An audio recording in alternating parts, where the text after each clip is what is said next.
Bonjour et bienvenue sur Plume à Papote.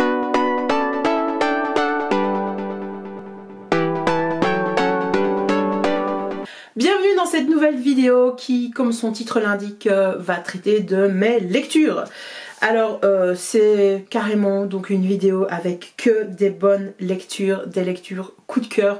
Ça faisait longtemps que j'avais pas parlé de livres sans aucun bémol. Donc ça va être l'occasion, c'est l'instant, c'est le moment, j'espère que vous êtes avec moi. La première lecture qui m'a fait fortement impression, dont je souhaite vous parler, c'est Le pouvoir du chien de Thomas Savage, qui vient d'être adapté par Netflix, par une super réalisatrice avec Benedict Cumberbatch et Kristen Dunst, si je ne me trompe pas, dans deux rôles principaux de ce livre. Donc je n'ai pas encore été voir le film, j'attendais de vous en parler ici juste avec le livre en tête et très honnêtement c'est mon programme de ce soir ou de demain de regarder cette adaptation. Alors Le pouvoir du chien, donc c'est un livre un petit peu mythique, ça se passe donc dans les années 1920 dans le Montana. On va suivre donc une famille, en tout cas deux frères, dont les parents ont pris la pension et donc se sont expatriés du Montana parce que ils ont vécu une vie de rancher et bon, ils méritent bien leur pension. Et donc ces deux frères, Phil et George, sont totalement à l'opposé l'un de l'autre. Il y en a un qui est très extraverti, qui a un côté quand même assez moqueur, etc. Et l'autre est plus introspectif, un peu plus doux on va dire, et plus en contact de ses émotions. Voilà, il voit un petit peu le bon côté chez les gens. Donc ils ont une vie en fait bien organisée tous les deux frères. Ils sont tout le temps ensemble pour gérer leur affaire, donc leur ranch. C'est des cow-boys donc.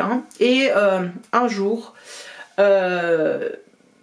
George va croiser le chemin d'une veuve, Rose. Et Rose est la veuve du médecin d'une petite ville dans le coin du ranch. Ce médecin a eu un destin absolument tragique. Et notamment, en lisant le livre, on sait pourquoi ce destin tragique est absolument dramatique pour sa famille, mais également pour la famille de George.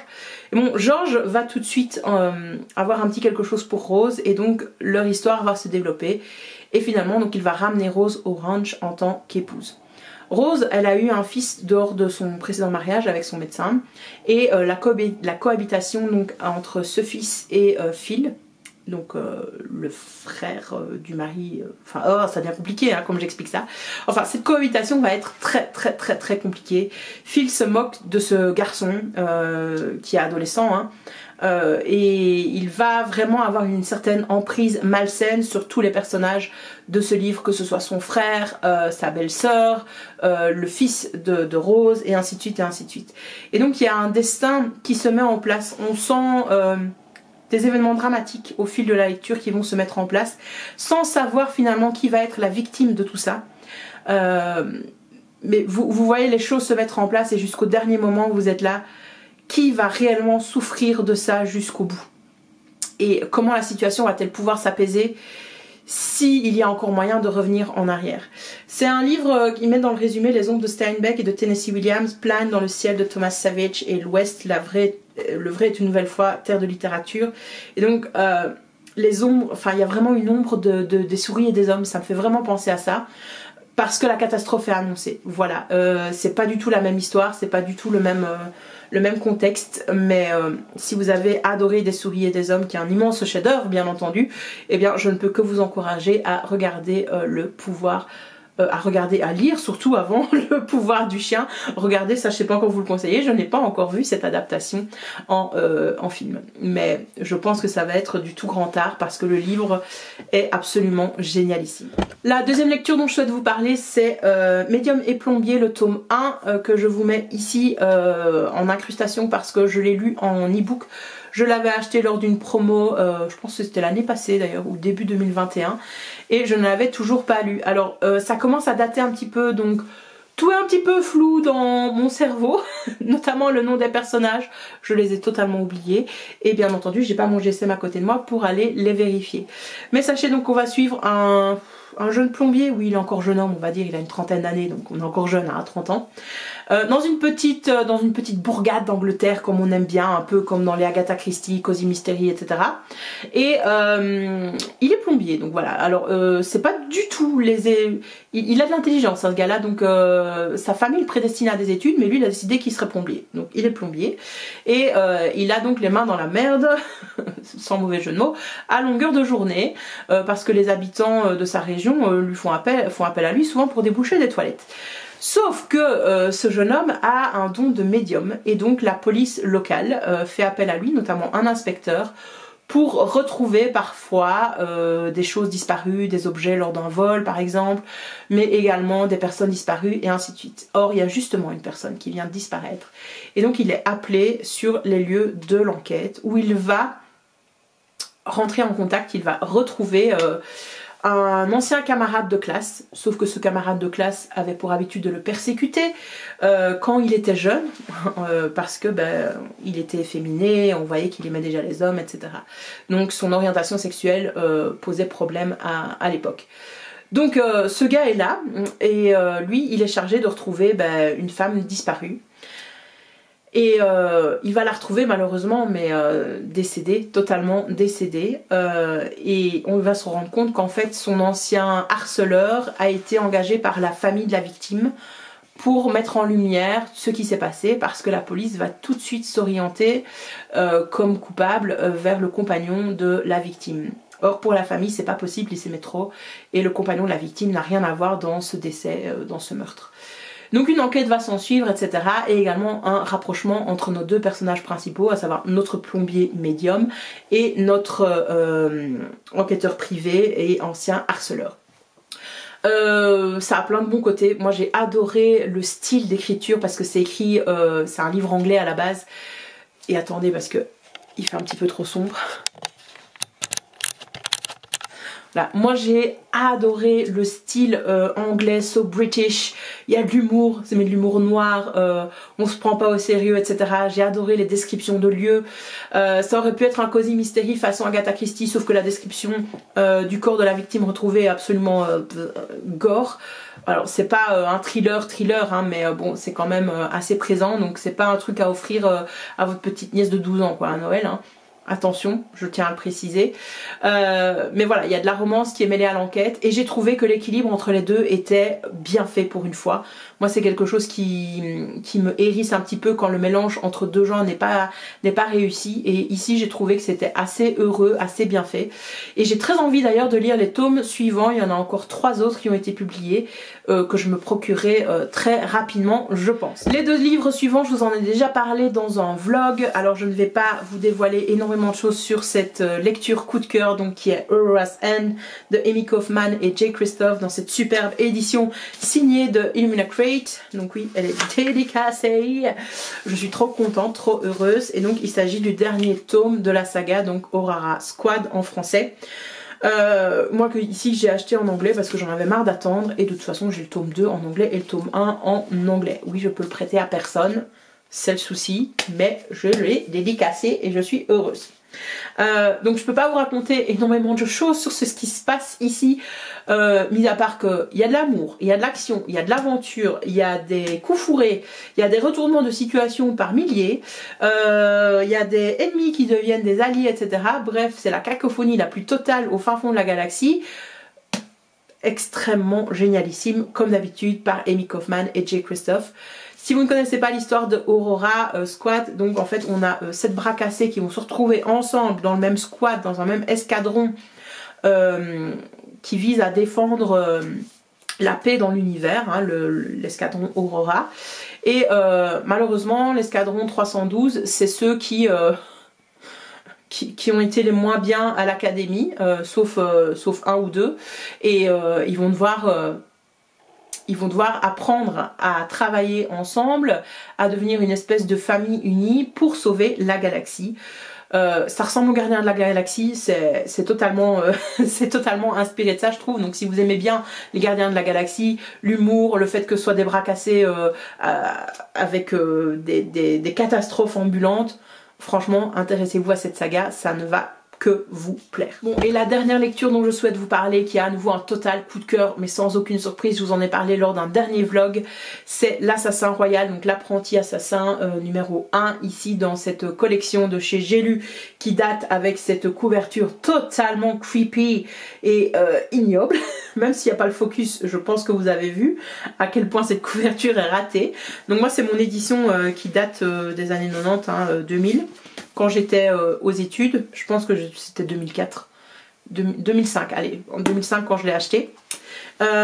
Et donc j'ai terminé fin de cette année 2021 Le Fou et l'Assassin, la dernière saga où on suit donc le même personnage que dans ce livre, et j'ai pleuré, j'ai pleuré, j'ai pleuré. Je pense que je vous l'ai déjà assez dit, hein, si vous êtes un habitué de la chaîne.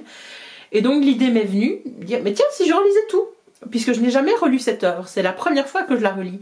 Donc j'ai commencé par ce premier tome, et pourquoi est-ce que je me tape la tête avec ce livre? Parce que tout est révélé dans les 2 premiers chapitres. Voilà, Robin Hobb, auteur de génie, talent de génie, elle te met tous les éléments, elle t'annonce déjà tout ce qui va se passer dans les 2 premiers chapitres. Voilà, 2 chapitres, Fitz a rencontré tous les personnages primordiaux. On a déjà les 2 termes principaux, catalyseur et prophète, et voilà, on est parti pour cette saga absolument magistrale. Donc si vous n'avez jamais entendu parler de l'Assassin Royal, ni de Robin Hobb, où étiez-vous ces dernières années, je ne sais pas.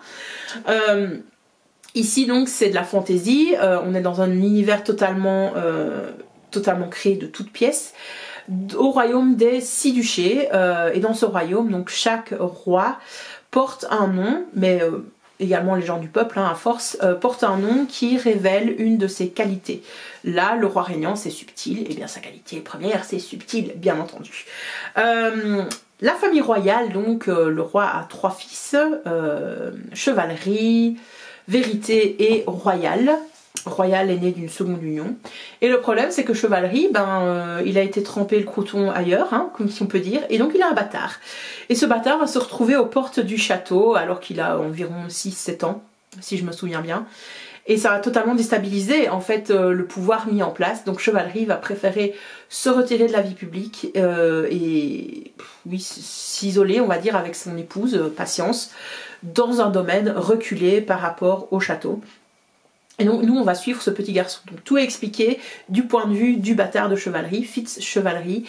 Et on va suivre donc son arrivée à Castellserre, la rencontre avec cette famille qu'il ne connaît pas, le roi, Vérité, le prince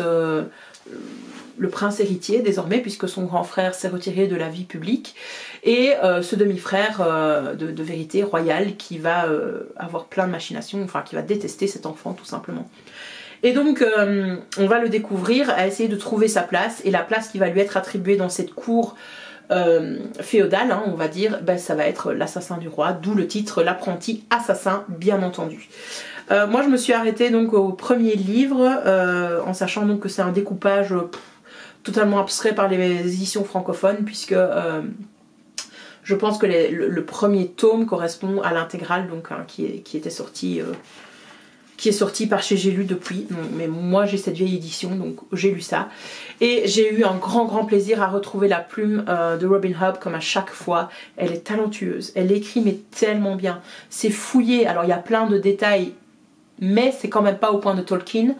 Voilà, c'est des descriptions qui nous permettent de mieux comprendre le quotidien de Fitz. C'est pas des descriptions gratuites parce qu'elle aime ça, etc. Ça sert quelque chose. Ces descriptions ont toujours un objectif, je trouve, à chaque fois qu'elle nous écrit quelque chose. Bref, j'ai adoré, encore une fois. Et donc 2022, je vais lire la suite, hein, bien entendu, puisque on va pas s'arrêter là. C'est une lecture qui me réjouit à chaque fois, même si je sais ce qui va se passer. Ça remonte à tellement longtemps, ma lecture de l'Assassin Royal, de l'apprenti assassin, que oui, je sais ce qui se passe ultimement, mais au fur et à mesure des tomes, je relisais celui-ci et j'étais à chaque fois « Ah oui, c'est vrai, il se passait ça, etc. » Alors l'avantage aussi de relire dans cette vieille édition, c'est que je suis dans mes pantoufles, et donc j'avais corné les pages lors de ma première lecture, et je me suis sentie totalement libre de corner les pages. C'est une habitude que j'avais perdue depuis que je suis sur YouTube, en fait, parce que j'essaye de lire beaucoup, etc. Et je me disais, ça sert à rien de garder tous mes livres, donc je vais les revendre. Et donc j'ai tendance à ne plus du tout corner les livres et à faire très attention à ici à la quatrième, enfin à la tranche, pour ne pas les corner, les casser. Bon, ici elle est totalement cassée, mais ça m'a fait un bien fou d'être dans un livre comme ça. Un mois où je savais que j'allais le garder, je pouvais en faire ce que je voulais, je pouvais le triturer dans tous les sens et ainsi de suite. Bref, j'ai adoré ça et je crois que je vais être un petit peu moins précautionneuse de mes livres à l'avenir parce que c'est un truc que j'aime. Voilà, les malmener un petit peu, les trimballer partout, etc. etc. Bref, ça n'avait rien à voir avec la lecture, mais il fallait que je vous le dise. Et écoutez, j'en ai fini pour ces 4 lectures coup de cœur. Je pense que la vidéo va être assez longue comme ça. J'espère que je vous aurai convaincu au moins de lire un de ces livres, parce qu'ils le méritent tous. Donc allez chez vos libraires de ce pas et allez les acheter. Je ne peux que vous les recommander. N'hésitez pas à me dire ce que vous avez lu ces derniers temps et qui a été un véritable coup de cœur. Peut-être que j'irai m'acheter ça, m'offrir un de votre coup de cœur pour une prochaine vidéo. Je vous remercie d'être toujours aussi nombreux à vous abonner à la chaîne. N'hésitez pas à liker cette vidéo si vous l'avez aimée, à la partager autour de vous, à activer les notifications. Et je vous dis à la prochaine sur Plume à Papote. Bye bye!